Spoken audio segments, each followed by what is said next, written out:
Welcome back to the channel, Guardians. The Deadshot Hunter got a buff recently, so let's see how that plays out.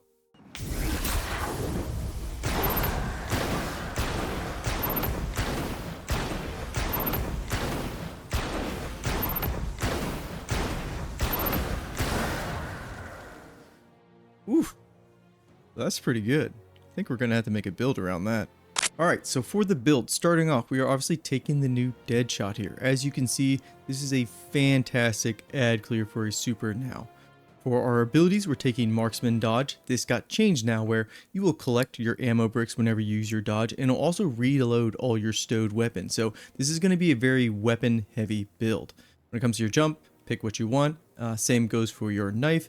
I'm going with the healing grenade. For your aspects, we're going with on your mark. This has also seen a change where you will get these stacks every time you do a precision kill, and that weapon stat's going to increase your reload speed and then your weapon stat as well, so you'll get a little bit of damage as well. So this goes up to 10 stacks. At 10 stacks, your final blows will cure you. So this no longer has radiant attached to it, but we still want to be able to get radiant. So that's why we're going to take knock 'em down. So your knife there, just do whatever you're comfortable with, and that'll get you radiant because of knock 'em down here.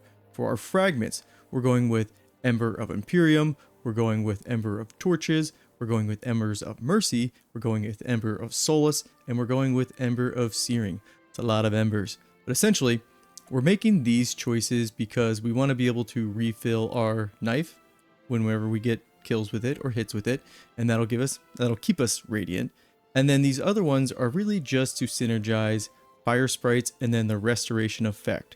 This the Solar Hunter here has become very sustainable as far as healing themselves. And so really building into our weapons, creating fire sprites, dodging, picking up ammo, reloading our weapons, and just chaining a bunch of kills with a solar weapon to keep our radiant and our restoration fully maxed out at 15 seconds. Now, moving on to the armor and stats section here, the stats that you should be aiming for are weapon, class, super, and grenade.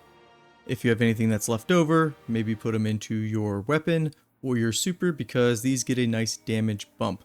Most importantly, your super here, this actually gets the most percentage as far as a damage bump. Weapon, maybe not so much, but still, that's a good investment to go into. Now, for your armor mods here, again, we want to synergize with everything that has to do with solar. So Harmonic Siphon here, every time we get kills, we're going to be creating orbs. That's going to be really good. I'm just putting in a special ammo finder, and we're also going to be dodging a lot. So Dynamo, this is a good choice here for getting our super up pretty quick. When it comes to your gloves here, I don't think really anything crazy. I'm just using Focusing Strike and then Heavy Handed, and then Momentum Transfer as well, because we are still going to be using our knife. It's going to be up pretty often, and we want our grenade available as well. So that's what we're picking those choices, again, to kind of help out with our knife, but it's not really a main focus.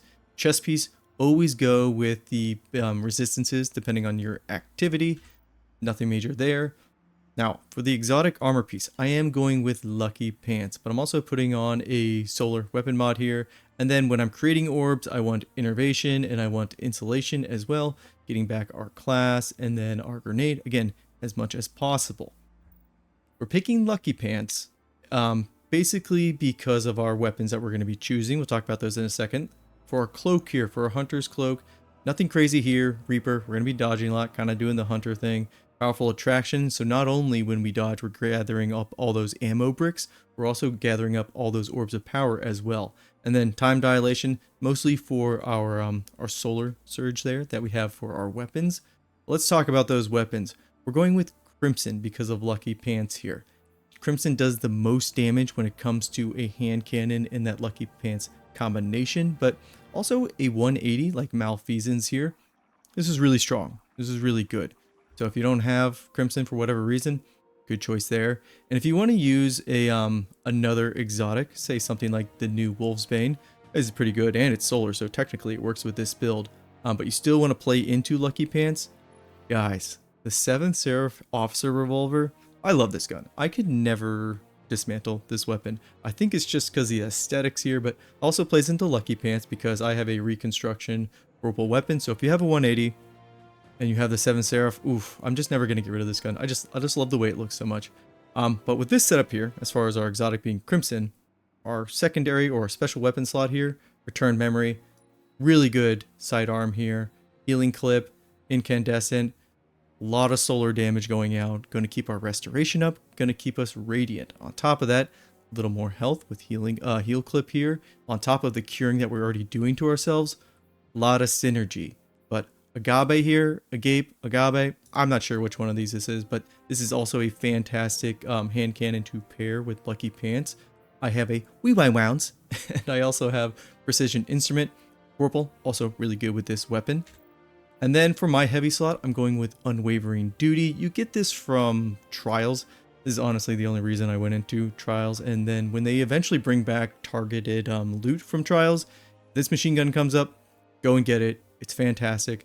Comes with something like Incandescent, and I'm rocking Target Lock on it as well. I think Overflow is the other one, or Onslaught, whatever one it is the other choice that people like in this slot here. But Target Lock's pretty good as well. But fantastic machine gun here, solar damage. Again, a lot of solar synergy here, and for good reason. Now for your aspect, these are just the kind of ones that I'm rocking here. I don't think any of these are absolutely vital. I think this is this build's gonna work completely fine once this artifact is done and gone with. Honestly, I haven't looked at the artifact for a long time. And yeah, that's the build so far. So what is this build? How does it really work? Let's get into that.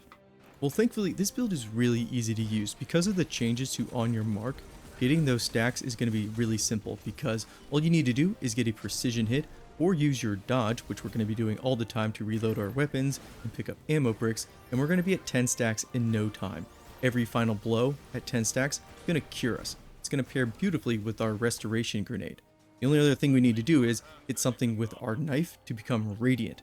After that, our fragments take care of those two buffs for us, and make sure they're at the top duration of, I think it's 15 seconds. So while we're slaying out with all these buffs on, our super is going to build up really quick. And this is one of those builds where when your super is available, you just rip it and go to town. So obviously you're going to be able to slay out against red bars, no problem. But then what happens when we go against champions or those yellow bars? Our kit is very powerful. Even our primary weapon, Crimson, because we have Lucky Pants there, it does amazing damage to everything, including bosses. Kind of like our ace in the hole. But other than that, our sidearm there, because it's a rocket assisted sidearm, is fantastic at damage in PvE. This is not a PvP build, of course. And I haven't even mentioned our power weapon yet, because I really like to dedicate that to killing bosses or doing damage to bosses because of that target lock combination I have on it. And the rest of our kit is just so good at slaying out that I really never feel like I need to bring out my power weapon. So honestly, not wasting anybody's time here. That's the kit, that's the build. It's really well rounded, has a lot of survivability, and packs one hell of a punch, maintaining a lot of buffs. The super Deadshot now, is it better than something like Blade Barrage? I don't know about that, but is it better than the old Deadshot? Oh, by like a country mile. The more important factor is it's a lot of fun to use now, and gosh darn it, we're having fun in our video game again. Oof, what a time to be alive. What a time to be alive. Anyways, Guardians, that's it for the video. If you made it this far, thank you very much. Consider hitting that like and subscribe button. I'll see you next time. Peace. Take care.